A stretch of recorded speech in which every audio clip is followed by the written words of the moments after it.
वंदे मातरम। आप सभी को राधे राधे। आज की क्लास में हम आपका स्वागत करते हैं।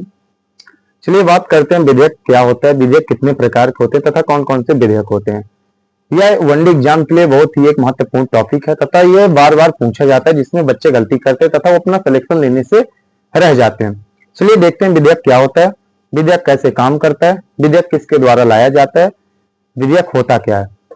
सबसे पहले देखते हैं टाइप्स ऑफ बिल। विधेयक दो प्रकार के होते हैं, जिस प्रस्तुत के तौर पे दो प्रकार के होते हैं। पहला सरकारी विधेयक, दूसरा गैर सरकारी विधेयक।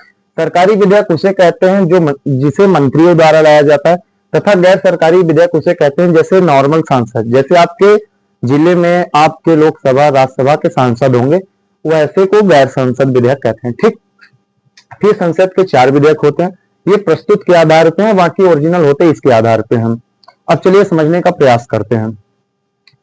संशोधन विधेयक, संविधान संशोधन।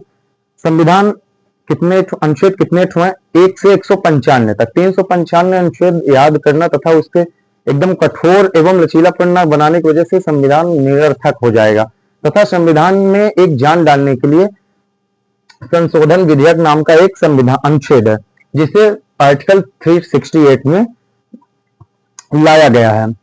अब ये होता क्या है, यह किसी भी सदन से उठाया जा सकता है, चाहे राज्यसभा हो चाहे लोकसभा हो। फिर संयुक्त अधिवेशन, इसमें संयुक्त अधिवेशन नहीं बुलाया जा सकता, इसमें संयुक्त अधिवेशन नहीं बुलाया जा सकता। और राष्ट्रपति पुनः विचार के लिए राष्ट्रपति को पुनः विचार के लिए भेजा जा सकता है। उसी प्रकार है साधारण विधेयक। साधारण विधेयक अनुच्छेद 107 में है। यह भी किसी भी सदन से प्रस्तुत किया जा सकता है, चाहे एलएस हो चाहे आरएस हो, यह भी किसी सदन से प्रस्तुत किया जा सकता है। ये इसमें संयुक्त अधिवेशन बुलाया जा सकता है तथा इसमें राष्ट्रपति पुनः विचार के लिए भेजा जा सकता है। चलिए छोटा सा, जब संयुक्त अधिवेशन का बार बार नाम आ रहा है तो इसमें देख लेते हैं कि संयुक्त अधिवेशन होता क्या है। संयुक्त अधिवेशन, मान लीजिए किसी पति और पत्नी में लड़ाई हो गया, ठीक, पति और पत्नी में लड़ाई हो गया तो तीसरा पार्टी कौन आता है? उसका ससुर आएगा, उसकी भाभी आएगी, कोई ना कोई बड़ा पर्सन एक तौर तरीके से उन दोनों को समझाने के लिए आएंगे तथा संयुक्त अधिवेशन की चर्चा आर्टिकल 108 में है। संयुक्त अधिवेशन ऑस्ट्रेलिया से लाया गया है, संयुक्त अधिवेशन को ऑस्ट्रेलिया से लिया गया है। चलिए संयुक्त अधिवेशन पे एक बहुत ही मोटी माटा का यानी लंबा चौड़ा वीडियो आपको मिलेगा।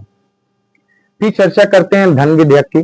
धन विधेयक अनुच्छेद 110 में है तथा धन विधेयक एक संचयी निधि है जिसपे सरकार टैक्स लगाती है तथा इस टैक्स को लेने का काम हमारा धन विधेयक के द्वारा किया जाता है। यह राज्यसभा से प्रारंभ नहीं हो सकता, यह हमेशा लोकसभा से ही प्रारंभ होता है।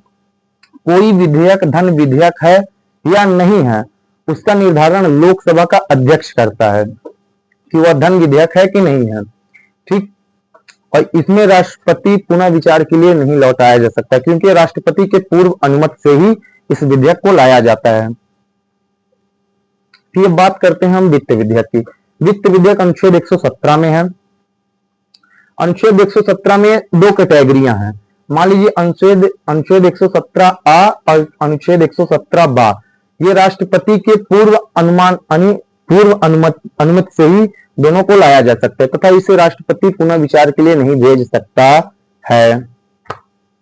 दूसरा जो आ वाला है, ये राज्य लोक सेवा से ही प्रारंभ होगा, लोकसभा से, तथा यह जो दूसरा है वाला, ये किसी भी सदन से प्रारंभ हो सकता है। इसमें संयुक्त अधिवेशन दोनों में बुलाए जा सकते हैं और इसमें राज्यसभा अस्वीकार नहीं कर सकती। वही बा में है, इसमें भी राज्यसभा अस्वीकार नहीं कर सकती। तो ये होता है। हम राजनीति को एकदम विस्तृत ढंग से पढ़ेंगे तथा चलिए आज की क्लास को बंद करते करते आपको एक संविधान का बहुत ही प्यारा कथन बताता हूं। तुम्हारी हर तकलीफों का मैं जवाब दूं, कभी वक्त मिले तो पढ़ना, मैं भारत का संविधान हूं। जय हिंद आप सभी को।